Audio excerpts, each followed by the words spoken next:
Hello, good morning అండి. ఈరోజు మనం బిపిన్ చంద్రపాల్ గురించి చర్చించబోతున్నాం. ఈయన భారతదేశ చరిత్రలో అతివాద నాయకుల్లో చాలా ముఖ్యమైనటువంటి వ్యక్తి. అతివాదులుగా పేరు పొందినటువంటి ప్రముఖులైనటువంటి లాల్, పాల్, బాల్, అందులో బాల్ గంగాధర్ తిలక్, లాలా లజపతి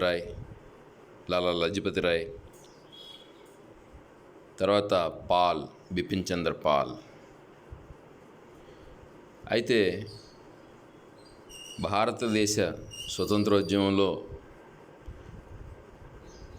అతి కీలకమైనటువంటి ఘట్టం స్వదేశీ ఉద్యమం. దీన్నే బెంగాల్ వ్యతిరేక ఉద్యమం అని చెప్పేసి అని అంటారు. దీన్నే వందే మాతరం ఉద్యమం అని చెప్పేసి అని కూడా అంటారు.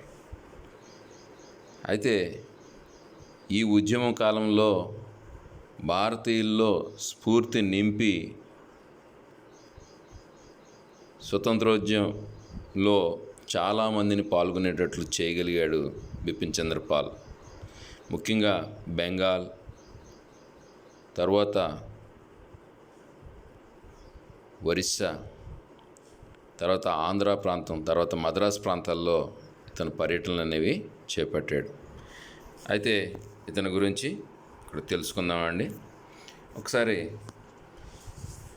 ఇక్కడ మనం జననం, తర్వాత నెక్స్ట్ బ్రహ్మ సమాజ్ సభ్యుడిగా చేసిన సేవ అని చెప్పేసి కూడా ఇవ్వటం జరిగింది.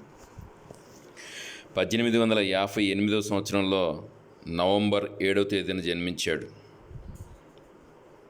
బిపిన్ చంద్రపాల్. 1858 నవంబర్ 7వ తేదీన బెంగాల్ నందు సిల్హెట్ జిల్లా నందు పోయిల్ అనేటటువంటి ప్రదేశంలో జన్మించాడు.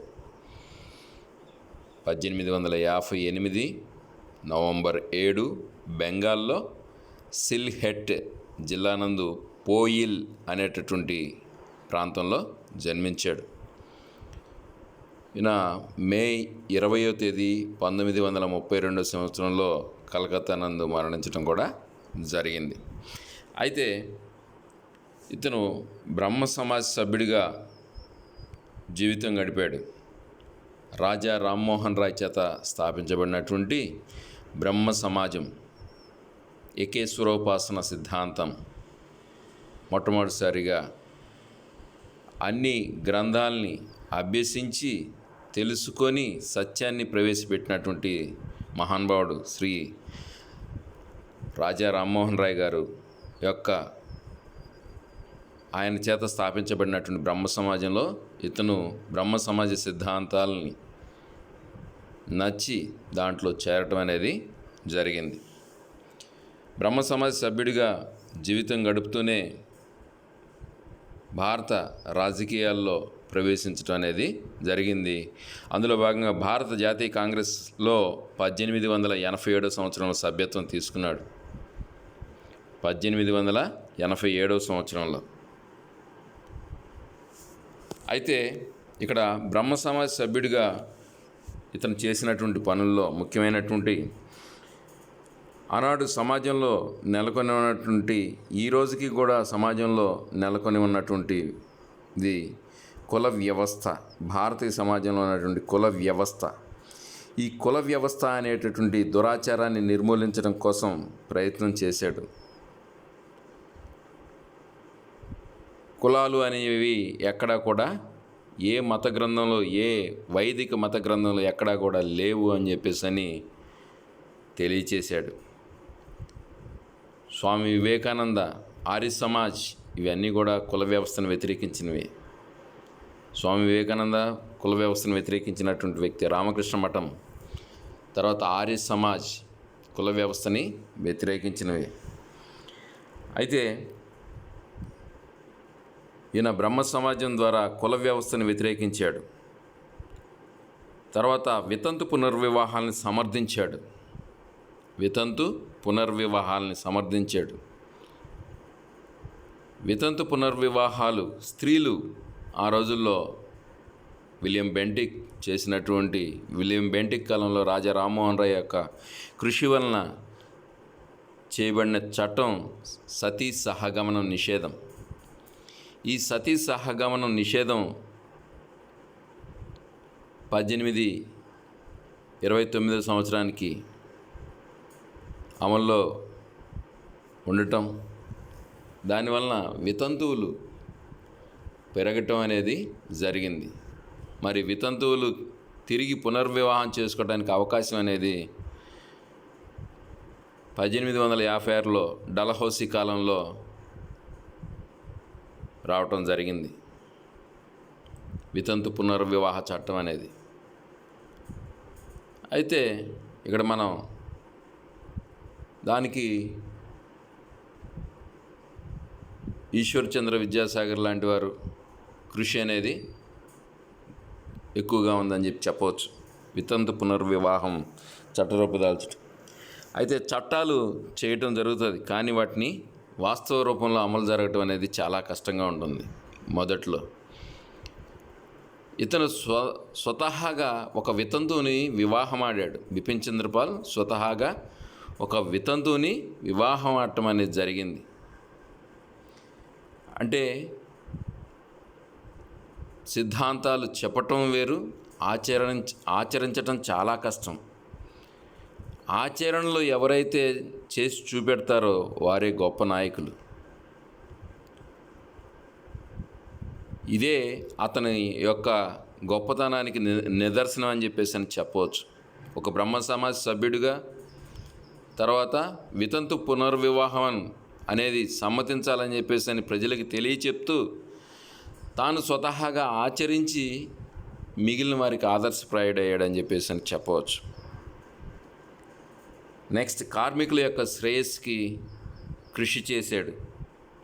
ఆనాటి కార్మికుల యొక్క దుర్భర పరిస్థితులు గమనించి కార్మికుల యొక్క శ్రేయస్సు కూడా ఇతను కృషి చేయటం అనేది కూడా జరిగింది. నెక్స్ట్ మనం చూసినట్లయితే ఈ కార్మికుల యొక్క శ్రేయస్సును దృష్టిలో పెట్టుకొని ప్రభుత్వానికి సూచించాడు. ఒక కార్మికుడు సగటున ఒక వారానికి 48 గంటలు మాత్రమే పని చేయాలని చెప్పేసి 48 గంటలు మాత్రమే.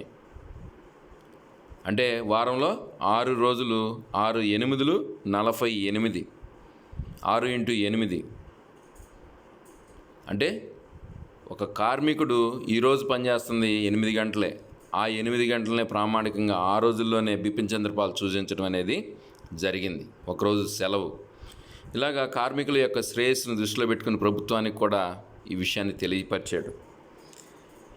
తర్వాత రాజకీయ జీవితం, భారత జాతీయ కాంగ్రెస్. ఇక్కడ మనం చూసినట్లయితే భారత జాతీయ కాంగ్రెస్లో 1887 సంవత్సరంలో ఇతను సభ్యత్వం తీసుకున్నాడు. తర్వాత ఇతను రాజకీయ రంగం వైపు ప్రవేశించడానికి కారణం సురేంద్రనాథ్ బెనర్జీ యొక్క అభిప్రాయాలతో ఆకర్షితుడు కావటం, తర్వాత బంకిం చంద్ర చటర్జీ యొక్క రచనల వలన ప్రేరేపితుడు కాబడ్డాడు.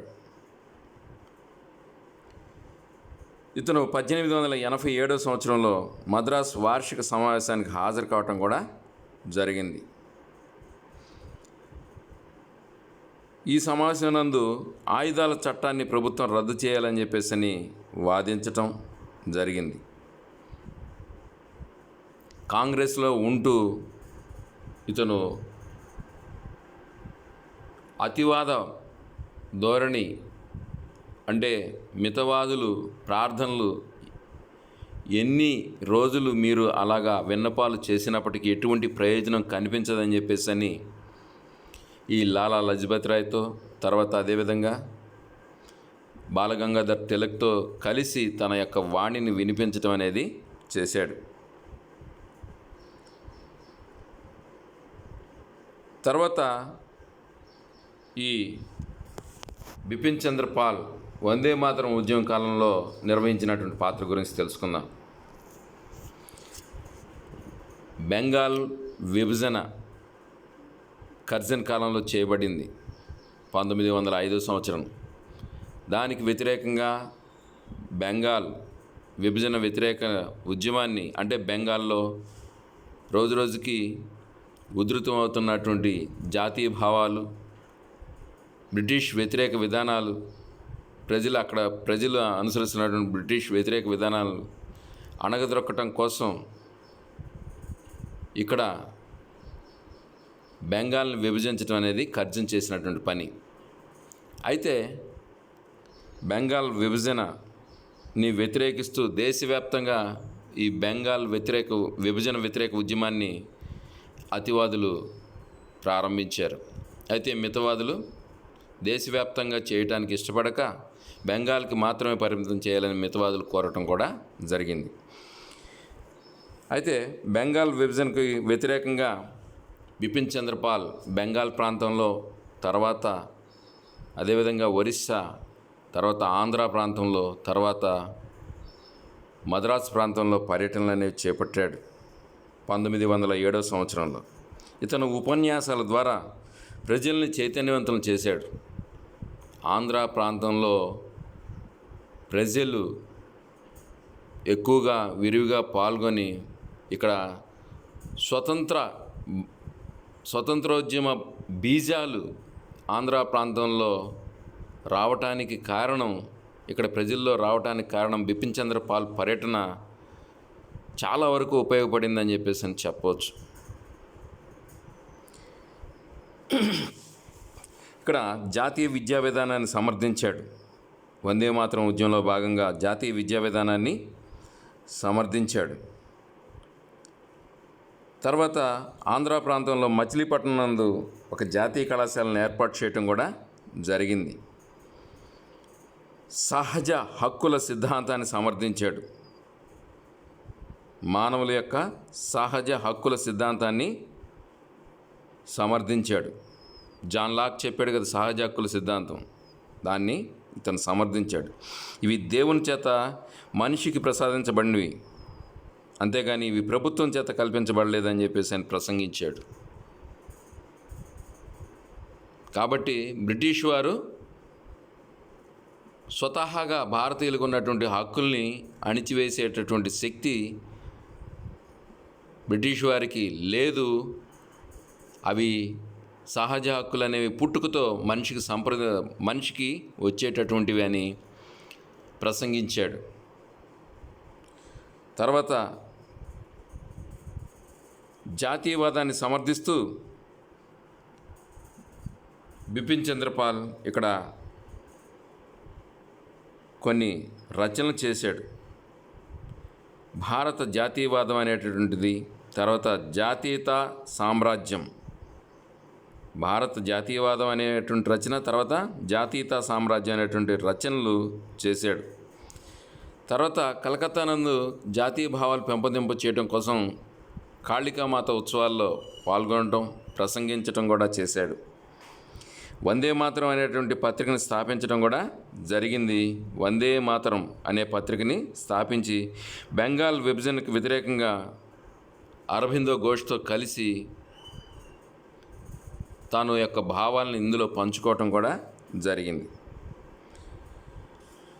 తర్వాత ఇతను అరెస్ట్ కాబట్టం, ప్రభుత్వానికి వ్యతిరేకంగా ఇతని యొక్క ప్రసంగాలు ఉన్నాయని చెప్పేసి అని 1907 సంవత్సరంలో బ్రిటిష్ ప్రభుత్వం ఇతన్ని అరెస్ట్ చేయటం, 1908 సంవత్సరంలో విడుదల కావటం కూడా జరిగింది. తర్వాత 1920 సంవత్సరం తర్వాత కాంగ్రెస్లో గాంధీ యొక్క వ్యక్తిగత ఆరాధన అనేది నాయకుల్లో ప్రబలటం వలన రాజకీయాలకు దూరంగా ఉండిపోయాడు. అయితే ఇతని యొక్క శిష్యుడు చిత్తరంజన్ దాస్ బెంగాల్ ప్రాంతంలో కీలకమైనటువంటి వ్యక్తిగా భారత జాతీయ కాంగ్రెస్లో వెలుగొందడం కూడా జరిగింది. అందుకే ఇతన్ని బెంగాల్ ప్రజలు, బిపిన్ చంద్రపాల్ని బెంగాల్ ప్రజలు ఫ్రెంచ్ విప్లవ కాలంలో ఫ్రెంచ్ విప్లవాన్ని విజయవంతం కావడంలో ప్రధాన భూమిక పోషించినటువంటి డాన్ డాంటన్తో పోల్చడం అనేది జరుగుతుంది. డాంటన్ ఫ్రెంచ్ విప్లవం నందు డాంటన్తో ఇతన్ని పోల్చడం జరుగుతుంది. అందుకే బిపిన్ చంద్రపాల్ని బెంగాల్ డాంటన్ అని అంటారు. డాంటన్ ఎలా అయితే అక్కడ ఫ్రెంచ్ విప్లవం కాపాడటం కోసం అక్కడ ఎలా అయితే కృషి చేశాడో, అంటే ఒక దేశభక్తి పరుడు అని చెప్పవచ్చు. ఎలాంటి దేశభక్తి భావాలు కలిగి ఉన్నాడో బిపిన్ చంద్రపాల్ కూడా అలాంటి భావాలు అనేవి ఉన్నాయి అని చెప్పేసి అని చరిత్రకారులు అతన్ని బెంగాల్ డాంటన్తో పోల్చడం డాంటన్తో ఫ్రాన్స్కి చెందినటువంటి డాంటన్తో పోల్చడం అనేది జరిగింది. అందుకే ఇతను బెంగాల్ డాంటన్ అని చెప్పేసి అని కూడా అంటారు. ఓకే, థ్యాంక్ యూ అండి.